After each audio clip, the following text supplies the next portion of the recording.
नमस्कार। सत्यम शिवम सुंदरम जीके में हार्दिक स्वागत है, अभिनंदन है। हम भारतीय संविधान और राज्य व्यवस्था का अध्ययन इस समय पे कर रहे हैं। आपको ये पता होना चाहिए कि इसमें हमने कौन से टॉपिकों के बारे में पढ़ लिया है। जो विद्यार्थी मेरे चैनल पे वीडियोज को देख रहे हैं उनको कंटिन्यू इस टॉपिक में एक एक जो टॉपिक हम पढ़ रहे हैं उनको आप अपने नोट्स पे बनाते रहें। हमने भारतीय संविधान के भाग 1, 2 और 3 का जिक्र हमने किया। उसके बाद में हमने 4 का जिक्र नीति निर्देशक तत्व के रूप में किया। आज हम भारतीय संविधान के भाग 4 के बारे में अध्ययन करेंगे। अगर आपने अभी तक मेरे चैनल को सब्सक्राइब नहीं किया है तो कृपया चैनल को सब्सक्राइब कर लें ताकि आने वाले वीडियोस के नोटिफिकेशन आपको मिलते रहे। हम भारत के संविधान के जो भाग है, भारतीय संविधान भाग 4, उसके बारे में हम विस्तार से चर्चा करेंगे, जिसका नाम है मूल कर्तव्य, मौलिक कर्तव्य। फंडामेंटल राइट्स हमें दिए हैं तो फंडामेंटल ड्यूटी भी हमें दिए हैं। मौलिक कर्तव्य जो है या मूल कर्तव्य जो है वो हमें प्रदान किए हैं भारतीय संविधान ने। ये जो है ये भाग संविधान के भाग 4 क में है। ये भाग 4 क पहले नहीं था, ये 42वें संविधान संशोधन अधिनियम 1976 के द्वारा जोड़ा गया था। इसमें आर्टिकल 51 जो था वहां तक नीति निर्देशक तत्व था और 51 क जोड़ करके और इसमें हमारे पास में भारतीय संविधान में मौलिक कर्तव्य मौजूद है। तो ध्यान रखना, भारतीय संविधान भाग 4 के मौलिक कर्तव्य आर्टिकल 51 के। आपको ये ध्यान रखना है कि इसमें जो है सोवियत संघ रूस, सोवियत संघ, जो सोवियत संघ है, सोवियत संघ के संविधान से ये मूल कर्तव्य हैं, ये लिए गए हैं। इनके स्रोत क्या है, कहां से लिए गए हैं? तो भारतीय संविधान के अंदर मौलिक कर्तव्य, भारतीय जो मौलिक कर्तव्य है वो सोवियत संघ से लिए गए हैं। ध्यान देने की बात यह है कि ये जो मौलिक कर्तव्य हैं, ये मौलिक कर्तव्य सरदार स्वर्ण सिंह समिति 1976 के द्वारा और 42वें संविधान संशोधन अधिनियम 1976 के द्वारा जोड़ा गया था। यह भी आपको ध्यान रखना है। ये मौलिक कर्तव्य संविधान के भाग 4 क में आर्टिकल 51 क जोड़ करके और ये भारतीय संविधान में जोड़े गए हैं, जो कि प्रारंभ में नहीं थे। सरदार स्वर्ण सिंह समिति की सिफारिश के आधार पर ये जोड़े गए हैं और सरदार स्वर्ण सिंह ने अपनी रिपोर्ट देते हुए, अपनी सिफारिश देते हुए 8 मूल कर्तव्यों को लागू करने की बात है वो कही है। कितने? 8 मूल कर्तव्य। परंतु 42वें संविधान संशोधन अधिनियम 1976 के द्वारा 10 मूल कर्तव्य जो हैं ये भारतीय संविधान में जोड़े गए थे। उसके बाद में जो 86वां संविधान संशोधन अधिनियम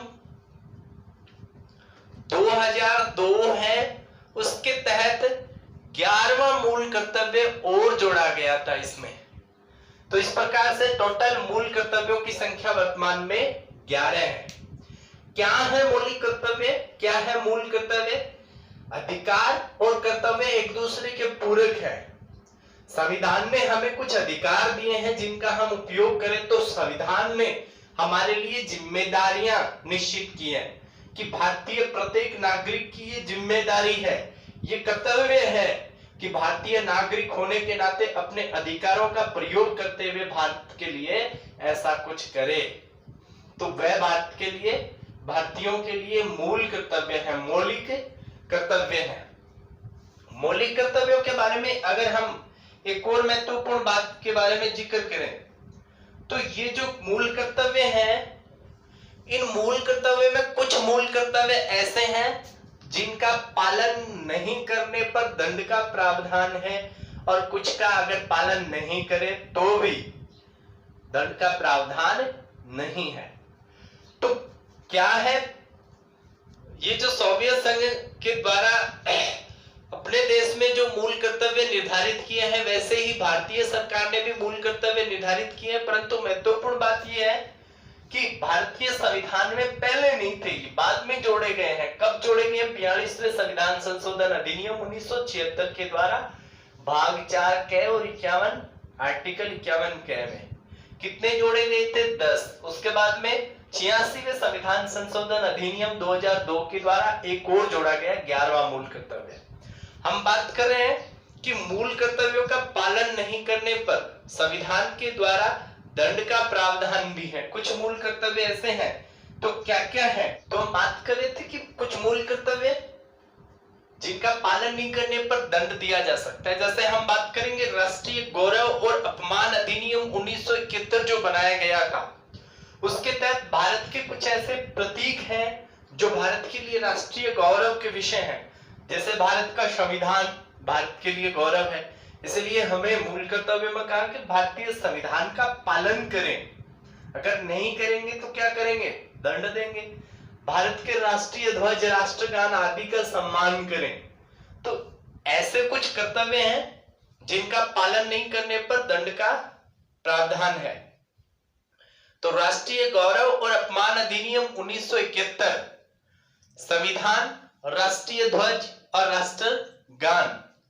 इनके अलावा भारतीय ध्वज संहिता 2002, भारतीय ध्वज संहिता 2002 के अनुसार कि भारतीय जो राष्ट्रीय ध्वज है कैसे उनको फहराना है, उनसे संबंधित प्रतीक एवं नाम जो राष्ट्र के प्रतीक है उनका हम अनुचित प्रयोग नहीं कर सकते। उस पर रोक के लिए 1950 का अधिनियम जो बनाया गया उसके तहत। इनके अलावा आपराधिक कानूनों के अंतर्गत विभिन्न आधार पर भेदभाव भी दंडनीय है। कैसे हैं, क्या क्या अधिनियम? जैसे सिविल अधिकार संरक्षण अधिनियम 1955 के तहत। इसी प्रकार से हमने पहले भी 2 बार चर्चा किया है। जैसे हमने भारत के राष्ट्रीय पशु बाघ पढ़ा था 1972 का जो वन्य जीव संरक्षण अधिनियम, उसके तहत उनको संरक्षण प्राप्त है। और डॉल्फिन जो मछली पड़ी थी हमने, गंगा डॉल्फिन, उनके बारे में भी इसी में चर्चा की थी। तो उसके तहत भी हम लोग वन्य जीव वगैरह उनको किसी प्रकार का नुकसान नहीं पहुंचा सकते। वन संरक्षण अधिनियम 1980, उसके अनुसार कि हमें उसका भी, वनों का भी संरक्षण करना पड़ेगा। नहीं करते हैं, काटते हैं तो उसको दंड दिया जाएगा। इनके अलावा ये बड़ा महत्वपूर्ण है जनप्रतिनिधि अधिनियम 1951, जिसके तहत कोई व्यक्ति जाति या अन्य किसी आधार पर या पैसे देकर के अगर मत प्राप्त करता है, आपराधिक प्रवृत्ति है का व्यक्ति है, और वो अगर किसी प्रकार से मतदान पेटियां वगैरह उनको चुराता है, छुपाता है, ऐसे हल्ला बोलता है, तो ऐसी कंडीशन में उनके लिए जनप्रतिनिधि अधिनियम 1951 जो बनाया गया है, इनके तहत कुछ मूल कर्तव्य ऐसे हैं अगर इनका पालन नहीं किया जाता है तो इनके तहत उसको क्या किया जा सकता है? दंड दिया जा सकता है। तो कुछ मूल कर्तव्य दंडनीय हैं और कुछ मूल कर्तव्य जिनका पालन नहीं करने पर उनको दंड नहीं दिया जाता। ध्यान देने की बात भी है। तो हम पढ़ते हैं कौन से मूल कर्तव्य है भारतीय संविधान में। जो हमारे 11 मूल कर्तव्य हैं उनको पढ़ते हैं। तो आइए देखते हैं कौन से मूल कर्तव्य है। जैसे कि हमने पढ़ा कि भारतीय संविधान में जो भाग 4 क है, 51 क आर्टिकल है, उसमें 10 मूल कर्तव्य थे। 11वां मूल कर्तव्य 86वें संविधान संशोधन अधिनियम 2002 के द्वारा जोड़ा गया। सबसे पहला मूल कर्तव्य, ये 11 मूल कर्तव्य भारतीय नागरिकों के लिए। पहला मूल कर्तव्य संविधान का पालन करें, संविधान का पालन करें और उनके आदर्शों, संस्थाओं, राष्ट्रध्वज, राष्ट्रगान का आदर करें। ठीक है। दूसरा है स्वतंत्रता के लिए हमारे राष्ट्रीय आंदोलन को प्रेरित करने वाले, स्वतंत्रता के लिए हमारे राष्ट्रीय आंदोलन को प्रेरित करने वाले आदर्शों को हृदय में संजोए रखें और उनका पालन करें और उनका पालन करें। तीसरा है भारत की संप्रभुता, एकता और अखंडता की रक्षा करें। संप्रभुता, एकता और अखंडता की रक्षा करें और उसे अक्षुण्ण बनाए रखें, अक्षुण्ण बनाए रखें।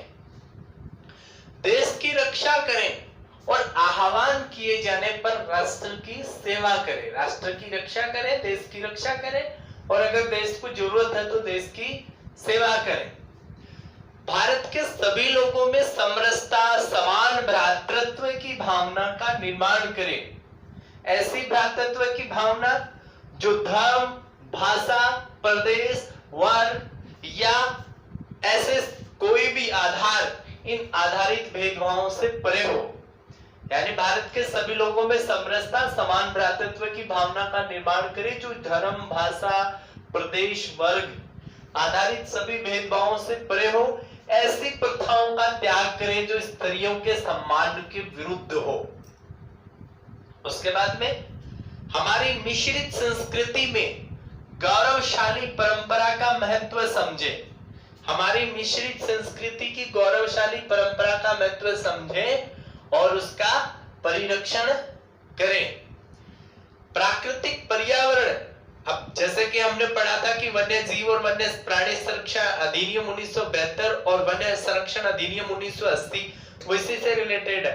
प्राकृतिक पर्यावरण जिसके अंतर्गत वन, झील, नदी और वन्य जीव सम्मिलित है, उनकी रक्षा करें, उनका संवर्धन करें और प्राणी मात्र के प्रति दया भाव रखें। 8वां मूल कर्तव्य है वैज्ञानिक दृष्टिकोण, मानववाद, ज्ञानार्जन तथा सुधार की भावना का विकास करें अपने अंदर। ऐसा अपने अंदर करें। अब जैसे ये है, कोई नहीं रखता, कोई बात नहीं है, नहीं रखे तो उसको सजा थोड़ी दी जाएगी कि मुझे वैज्ञानिक दृष्टिकोण नहीं रखना। तो वैज्ञानिक दृष्टिकोण, मानववाद, ज्ञानार्जन तथा सुधार की भावना का विकास करें। सार्वजनिक संपत्ति को सुरक्षित रखें। अब कोई व्यक्ति वो कहेगा नहीं मुझे तो नहीं रखना, आपको रखना है तो रखो। तो ऐसे ही मैंने आपको बताया ना, कुछ मूल कर्तव्य ऐसे हैं जिनका अगर पालन नहीं करें तो उनका।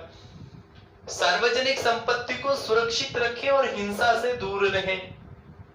इसके अलावा जो 10वां मूल कर्तव्य है व्यक्तिगत और सामूहिक गतिविधियों के सभी क्षेत्रों में उत्कर्ष की ओर बढ़ने के सतत प्रयास करें, जिससे राष्ट्र निरंतर बढ़ते हुए प्रयत्न पर उपलब्धि की नई ऊंचाइयों को प्राप्त करें। ऐसा काम करें, चाहे व्यक्तिगत करें चाहे सामूहिक, ऐसा काम करें सभी क्षेत्रों में उत्कर्ष की ओर बढ़ने का सतत प्रयास करें। क्या होगा?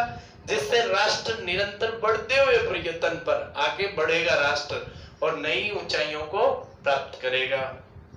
उसके बाद में 11वां मूल कर्तव्य 6 से 14 वर्ष तक की आयु के बच्चों को माता पिता, संरक्षक या प्रतिपालक जो भी है वो उन्हें शिक्षा के अवसर प्रदान करें।